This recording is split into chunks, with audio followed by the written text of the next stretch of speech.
Yo, what is good and welcome back to the channel. Today we are back with another Terraria video in which I want to show you something cool that I've built on the world recently, and I'm also going to be giving you a few tips and tricks on how to improve your building. Now, of course, there isn't only a single correct approach to building in Terraria. I am simply going to share with you a few useful things that I have learned over the years of playing the game. Now, with that being said, let's get into it.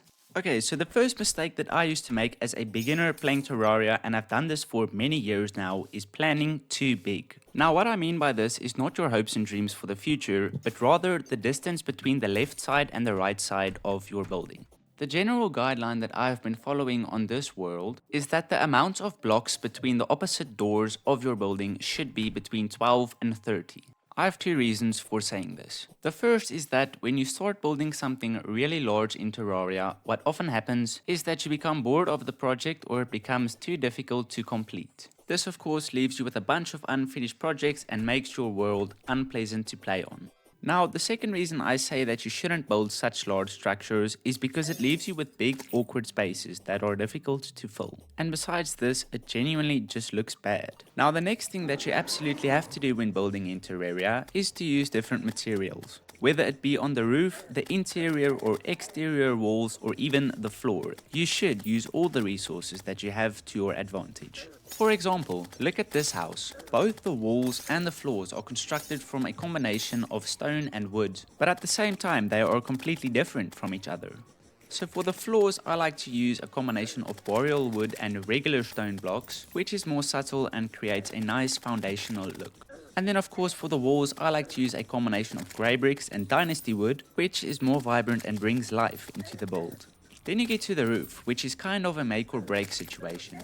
So the key idea is that you should not be afraid of building a large roof. However, just don't fill it with solid blocks because that is going to look bad every single time.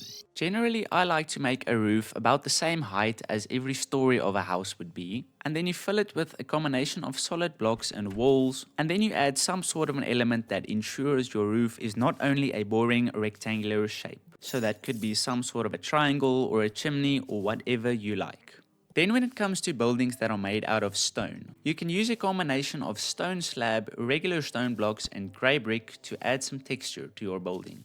Now, this isn't very difficult to do. You simply start off by building the outline to your structure out of a single type of stone, which should look something like this, and then you distribute your other stone blocks randomly throughout the build, which leaves you with something that looks like this. Now you decide for yourself which one looks better.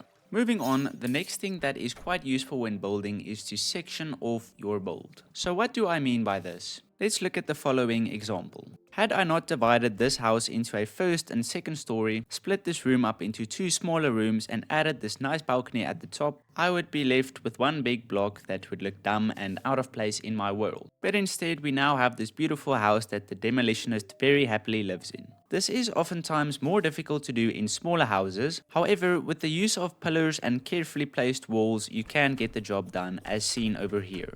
And then of course the last and probably most important thing that you have to do to make your world look better is to add decorations. Whether it be interior decorations or exterior decorations or a combination of both, just make sure you add it. This is really not a difficult thing to do. All it takes is a little bit of creativity and effort. There isn't really a single correct way to doing this either, but my recommendations would be the following. Don't place torches in your house, rather use lamps. Gather some furniture like clocks, sofas, beds or bookshelves, and if you aren't lazy you can even add fishing crates. Place some banners. I'm sure you've got a lot of those lying around. You can also add a fireplace to your house if it is big enough, and then of course use the sawmill to craft some item frames or weapon racks. This is also useful if you want to personalize your NPC houses. For example, the golfer NPC might have an item frame with a golf club in it. As I mentioned earlier, decorations don't have to be strictly indoors and can be placed outside too.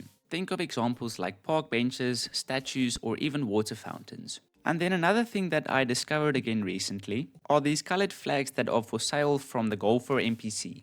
That is it for the building tips and tricks section of this video. I am now simply going to show you how a combination of the things that I mentioned in the video will look in a build that I've been working on recently. So the build isn't finished yet, but it perfectly demonstrates my simple yet effective approach to building. So both of these little structures are from door to door 18 blocks wide. And as I've mentioned earlier, it makes it easier for me to section the build off and to decorate the walls as well. As you can see, this also doesn't create any awkward spaces that are difficult to work with. As soon as I've finished the build, I'm going to show you the difference that it makes to leave your building undecorated compared to decorating it effectively. Then lastly, if we look down here in the chest room and the crafting rooms, you will notice that the background walls are also crafted from two different materials, which are grey bricks and then of course the leaf blocks. The use of wooden beams also sections off the area nicely and doesn't make it look weird or awkward. And then of course you can use a combination of statues and wall decorations to give the area a little bit of texture.